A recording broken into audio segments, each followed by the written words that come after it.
মেঘের কাব্য পর্ব ১-২। মেয়ে আমার পছন্দ হয়েছে, কণ্ঠটা খুব চেনা লাগছে।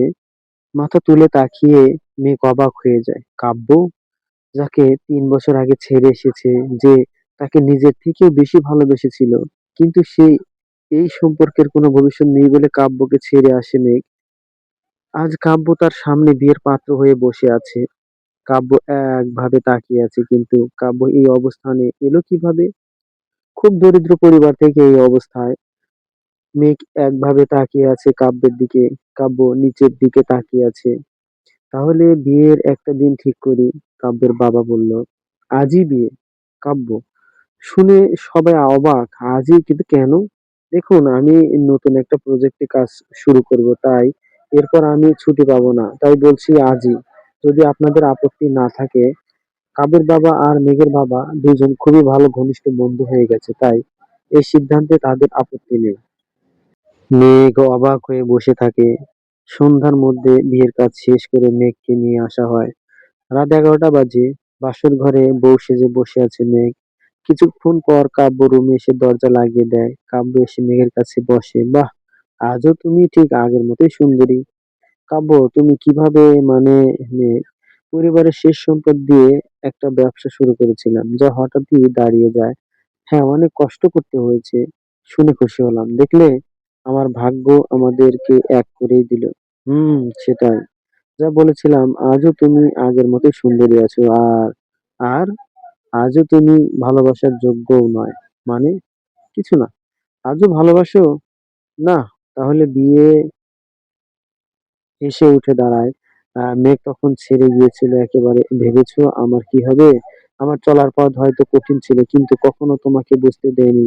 আর কি বলেছিলে? ভবিষ্যৎ? মেঘ, তুমি কখনো এটা জিজ্ঞেস করতে আমি খেয়েছি কিনা? না, রোজই চাকরি পেয়েছি। আমার বিয়ের জন্য চাপ দিচ্ছি। আমাকে ভুলে যাও এসব বলতে। একটা বেকার ছেলের কাছে এই কথাগুলো কতটা কষ্টকর, বোঝো? আর বিয়ে? মেঘ, এইবার বুঝবে ভালোবাসার মানুষ কষ্ট দিলে কেমন লাগে। আর হ্যাঁ, তুমি ডিভোর্সও দিতে পারবে না। কেন? কেন জানো? যখন আমার ব্যবসা উচ্চতায় ছিল, তখন তোমার বাবা একটা বড় পরিমাণ লোন নেয় আমার বাবার কাছ থেকে। আর মেঘ, তিনি যে কাগজে সই করেছেন, সেটা আমার দেওয়া, যাতে মাসিক সুদ 50% আছে। মানে বুঝো? এই 2 বছরে তার পরিমাণ কত হবে? বাদ দাও, তোমার বোনেরও তো বিয়ের কথা চলছে, তাই না? হ্যাঁ, আমার ফ্রেন্ডের ছোট ভাইয়ের সাথে। পাকা কথা শেষ। আচ্ছা, কেমন হবে যদি বিয়েটা ভেঙে যায়? আর সবাই যখন জানবে বিয়েটা ভেঙে গেছে মেয়ের বড় বোনের জন্য, কেমন হবে মেঘ? ইস! তো আমার কথা মতো চলা ছাড়া কোনো উপায় নেই তোমার। বলেই কাব্য পাশে বসে। মেঘের চোখ ছলছল করছে। এতটা ঘৃণা কাব্যের মনে জমে আছে তার প্রতি। মেঘের দিকে তাকিয়ে কাব্য চোখ নামিয়ে ফেলে। নামো? কি? বিছানা থেকে নামো? কেন? তোমার সাথে এক বিছানায় ঘুমাবো? অসম্ভব। যাও, ফ্লোরে ঘুমাও। কাব্য, নামো।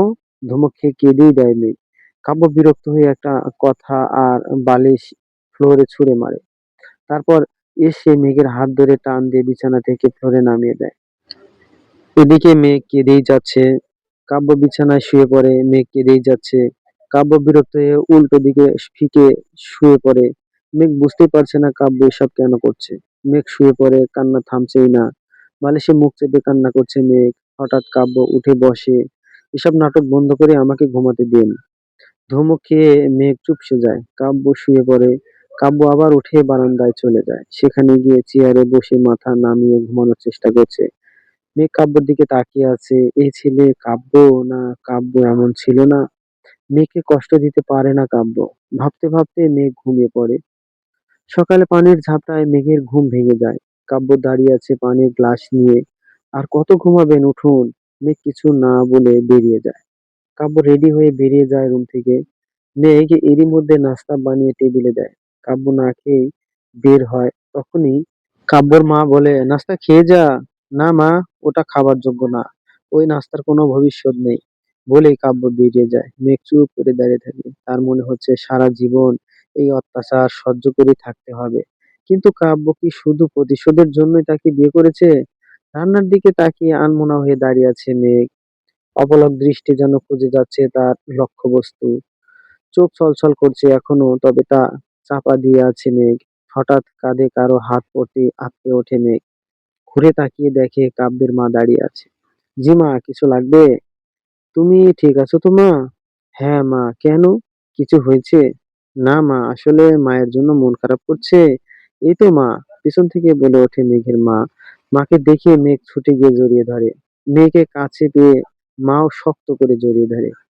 মেঘের খুব কাঁদতে ইচ্ছে করছিল, এখন আর নিজেকে ধরে রাখতে পারলো না, মাকে জড়িয়ে ধরে কেঁদেই ওঠে মেঘ। মেঘের কান্না দেখে মা অবাক হয়ে যায়। মেঘ তো এত সহজে কাঁদে না। মেঘকে শান্ত করে রুমে নিয়ে যায় তিনি। কিরে, তুই আজ এমন ভাবে কাঁদছিস কেন? না মা, তোমাদের কথা মনে পড়ছিল, তাই আর কি। একদিনেই? না, মানে সবকিছু ঠিক আছে তো মেঘ? হ্যাঁ মা। মা আর কিছু বলার আগেই রান্নার ছলে বেরিয়ে যায় মেঘ। ওইদিকে অফিসে কাব্য চুপচাপ কাজ করছে।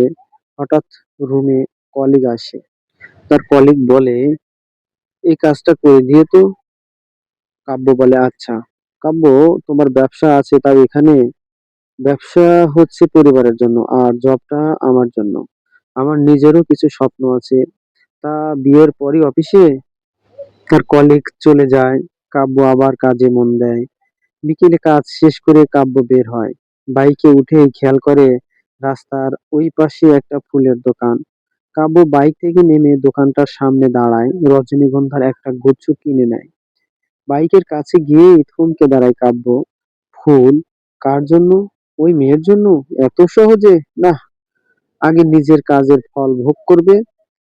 ফুলের গুচ্ছটা ফেলে দেয় রাস্তায়, তারপর বাইকে উঠে ছুটে যায় কাব্য।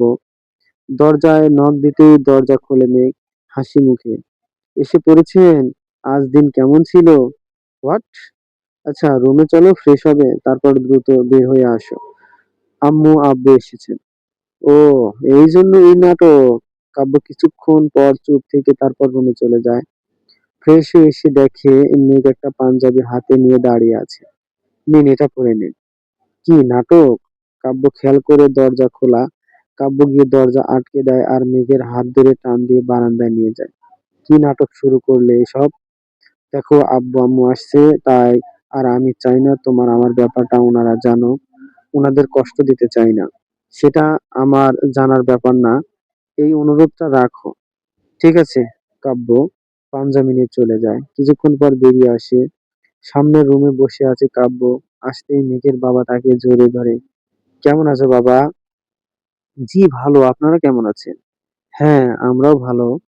আমার মেয়ের ভাগ্য ভালো তোমাকে পেয়ে। কাব্য কিছু বলল না। তুষার, এদিকে আয়। মায়ের ডাক শুনে রান্নাঘরে যায় কাব্য। হ্যাঁ মা, ওনারা বলছে পরশু মেঘকে নিয়ে ওনাদের বাসা থেকে একটু ঘুরে আসতে। কিন্তু মা, আমার সময় হবে না যেতে বলেছি। ঠিক আছে, ওকে পাঠিয়ে দাও। তুইও যাবি?